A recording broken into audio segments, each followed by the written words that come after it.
வணக்கம்.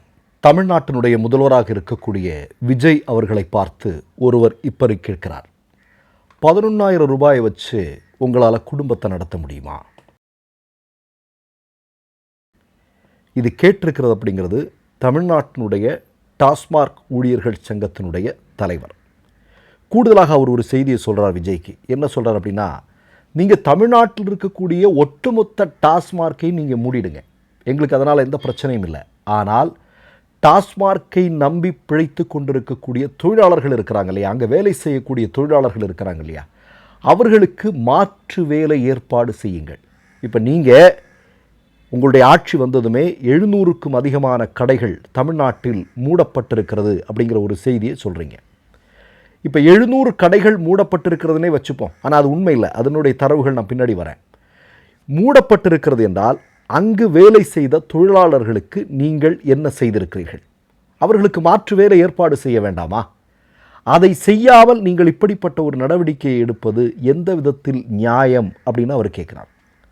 போதாக்குறைக்கு உங்களுக்கெல்லாம் நல்லா தெரியும், தேர்தல் பிரச்சார காலத்தில் விஜய் அவர்கள் பேசியிருக்கக்கூடிய வீடியோ இன்றைக்கு சமூக ஊடகங்களில் மிகப்பெரிய அளவில் வைரலாகி கொண்டிருக்கிறது. அது என்ன வீடியோ? டாஸ்மார்க்கில் 10 ரூபாய் அதிகமாக வாங்குறாங்க அப்படிங்கிறது. இன்றைக்கு அந்த வீடியோ விஜய்க்கு எதிராக திரும்பி இருக்கிறது. தமிழ்நாட்டு மக்கள் அந்த வீடியோவை சுட்டிக்காட்டியே விஜய் இன்றைக்கு கேள்விகளால் துளைத்தெடுத்து கொண்டிருக்கிறார்கள். என்ன அப்படின்னு பார்த்தீங்கன்னா, இந்த 10 ரூபாவை டாஸ்மார்க்கில் இருக்கக்கூடிய ஊழியர்கள் வாங்குகிறார்கள் என்றால், நான் ஆரம்பத்தில் சொன்ன மாதிரி அவர்களுடைய சம்பளம் அப்படிங்கிறது 11,000 ரூபா. இந்த 10 ரூபாவை அவங்க வாங்குகிறாங்க அப்படின்னா அவங்களுடைய குடும்பத்திற்குத்தான் அது செல்கிறது அப்படிங்கிறதான் ஒரு மிக முக்கியமான செய்தி. சரி, 10 ரூபா வாங்குறது தப்பு அப்படின்னு வச்சுக்கலாமே. இப்போது என்ன நடக்குது? ஒரு 2 தினங்களுக்கு முன்பு தாவேகாவினுடைய ஒரு மிக முக்கியமான எம்எல்ஏ பேசிகிட்டு இருக்கார். ஒரு ஜீப்பை, திறந்த வெளி ஜீப்பில் பேசிகிட்டு இருக்கார். என்ன பேசுகிறாரு? யாராவது டாஸ்மார்க்கில் ஒரு பாட்டிலுக்கு 10 ரூபா வாங்கினாங்க அப்படின்னா உடனடியாக எங்களுக்கு புகார் தெரிவிங்கள், நாங்கள் உடனடியாக நடவடிக்கை எடுப்போம்னு சொல்கிறாங்க. அப்படியே ஒரு கேமரா கீழே நோக்கி வருது. கீழே ஒரு முதியவர் இருக்கிறார். அவர் சொல்கிறாரு, 10 ரூபா இல்லைங்க, 20 ரூபா வாங்குறாங்க, இதோ இங்கே பக்கத்தில் இருக்கக்கூடிய கடையில் கூட 20 ரூபா வாங்குறாங்க அப்படின்னு அந்த முதியவர் கத்துறாரு. ஆனால் இந்த வடிவேல் அங்கே வாடா நீ அங்கே வாடா பார்க்கலாண்டா அப்படின்னு சொல்கிற மாதிரி தாவேக்காவினுடைய அந்த எம்எல்ஏ அங்கே இருந்து ஓட்டம் பிடித்திருக்கக்கூடிய காட்சி அந்த வீடியோவில் நம்ம பார்க்குறோம். அப்போது 10 ரூபாய் என்பதை தாண்டி 20 ரூபாய் வாங்கக்கூடிய இடத்திற்கு இன்றைக்கு நகர்ந்திருக்கிறது அப்படிங்கிறதை சேர்த்து நம்ம பார்க்க வேண்டியிருக்கிறது. இப்போ 700 கடைகள் மூடப்பட்டிருக்கிறது அப்படின்னு தாவேக்கா ஒரு ரீல்ஸை போட்டு மக்கள்கிட்ட பரப்பிட்டு இருக்கிறாங்க. ஆனால் 500 சொச்சம் கடைகள் தான் இதுவரையிலும் மூடப்பட்டிருக்கிறது அப்படிங்கிற ஒரு தகவலும் இன்றைக்கு காலையில் ஒரு ஊடகம் ஒளிபரப்பி இருக்கு. அதையும் 500 டாஸ்மார்க் அப்படிங்கிறது சரியான நிர்வாகம் இல்லாத காரணத்தினால எங்கெங்கேயோ ஏதேதோ கடைகளை பூட்டியிருக்கிறார்கள். பள்ளிக்கூடங்கள், கோயில்களுக்கு அருகில் இருக்கக்கூடிய பல கடைகள் இன்னமும் மூடப்படாமல் அப்படியே இருக்கிறது அப்படிங்கிற தகவலையும் சேர்த்து அந்த ஊடகம் வெளியிட்டிருக்கிறது. அதற்கு ஏராளமான உதாரணங்கள் அவங்க காட்டுறாங்க. எந்தெந்த இடத்துல எந்த கோயிலுக்கு பக்கத்தில் இருக்கக்கூடிய டாஸ்மார்க் மூடாமல் இருக்குது, எந்த பள்ளிக்கூடத்தினுடைய பக்கத்தில் இருக்கக்கூடிய டாஸ்மார்க் மூடாமல் இருக்குது அப்படிங்கிறத பட்டியலிட்டு அவர்கள் சொல்கிறார்கள். நம்ம விஜய்கிட்டே கேட்போமே, நீங்கள் 700 சொச்சம் டாஸ்மார்க்குகள் மூடப்பட்டதாக சொல்கிறீர்கள், அப்படி என்றால் அதற்கான டீட்டெயில் எங்கே இருக்குது? லிஸ்ட்டு ப்ராப்பராக உங்களால் கொடுக்க முடியுமா? இப்போ 700 டாஸ்மார்க் மூடப்பட்டிருக்குன்னா அந்த லிஸ்ட்டை நீங்கள் பிரசுரம் பண்ணுங்கள். அது ரொம்ப முக்கியமான விஷயம் இல்லையா? நீங்கள் என்னென்னா, கடந்த ஆட்சியில் இப்படியெல்லாம் நடந்தது, நாங்கள் அதையெல்லாம் இல்லாமலாக்க போகிறோம் அப்படின்னு சொல்லிட்டு தான் நீங்கள் ஆட்சி பொறுப்பிற்கு வந்திருக்கிறீங்க. அப்படிங்கிற போது 700க்கும் அதிகமான டாஸ்மார்க்குகள் மூடப்பட்டிருக்கிறது என்றால் அதற்கான ப்ராப்பரான லிஸ்ட்டை உங்களால் கொடுக்க முடியுமா அப்படின்னு நான் கேட்கல, தமிழ்நாட்டு மக்கள் இன்றைக்கு கேட்க ஆரம்பித்திருக்கிறார்கள். இப்போ நான் கூடுதலாக ஒரு செய்தியை சொல்கிறேன். இப்போது நீங்கள் டாஸ்மார்க்கினுடைய எண்ணிக்கையை குறைக்கிறீர்கள் அப்படிங்கிற ஒரு செய்தி வருது. அதே நேரத்தில் இன்னொரு செய்தி வருது. என்ன? ப்ரைவேட் ஒயின் ஷாப் ஓப்பன் பண்ண போகிறதாக ஒரு செய்திகள் வந்து கொண்டிருக்கிறது. அதாவது நீங்கள் பாருங்கள், அரசாங்கத்தினுடைய கட்டுப்பாட்டில் இருக்கக்கூடிய டாஸ்மார்க் கடைகள் குறைக்கப்பட்டு பிரைவேட், தனியாருக்கான ஒயின் ஷாப்புகள் கூடுதலாக திறக்கப்படுகிறது தமிழ்நாட்டில் அப்படிங்கிற ஒரு செய்தி வெளிவந்து கொண்டிருக்கிறது. இது குறித்து நீங்கள் விஜய் பதில் சொல்ல வேண்டும் இல்லையா? இப்போ டாஸ்மார்க்கிலையாவது 10 ரூபா தான், ப்ரைவேட் ஒயின் ஷாப்பில் எல்லாம்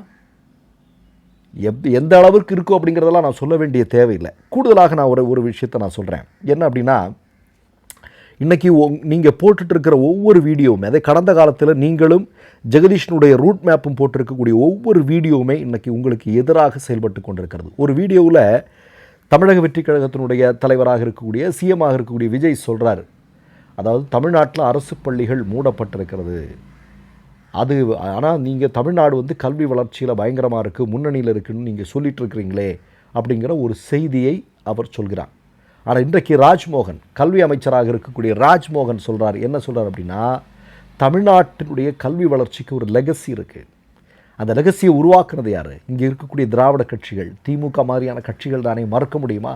கடந்த 5 வருடத்தில் திராவிட முன்னேற்றக் கழகம் கல்வித்துறையில் கொண்டு வந்திருக்கக்கூடிய மிகப்பெரிய மாற்றங்களை பட்டியலிட்டு சொல்லவா?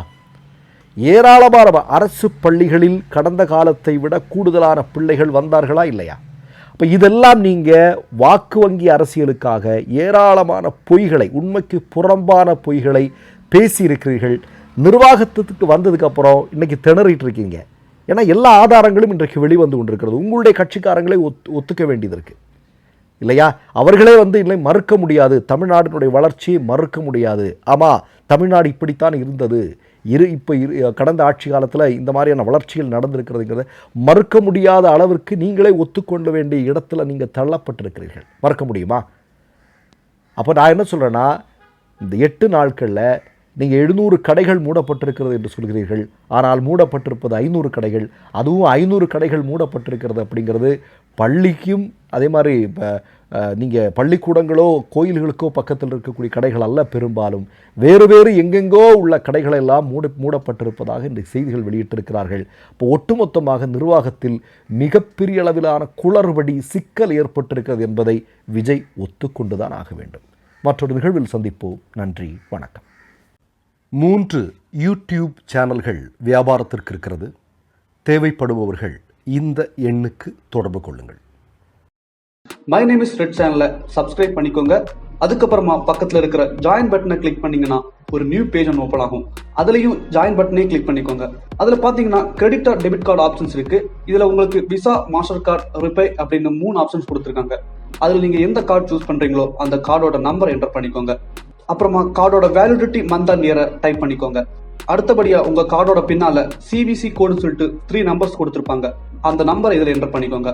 அப்புறமா அட்ரஸ் அண்ட் இன்ஃபர்மேஷன் என்டர் பண்ணிட்டு பைங்கிற பட்டனை கிளிக் பண்ணிக்கோங்க. ஒருவேளை உங்க கார்டு நம்பர் இன்வாலிட்னு காமிச்சிச்சுன்னா உங்க கார்டுல இன்டர்நேஷனல் யூசேஜை எனேபிள் பண்ணுங்க.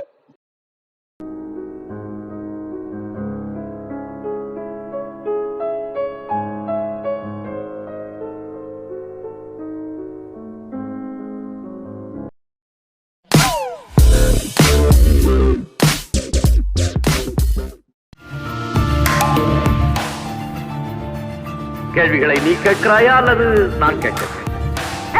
நீ கேட்காத, நானே கேட்கிறேன். எனக்கு கேட்கலாம் தெரியும்.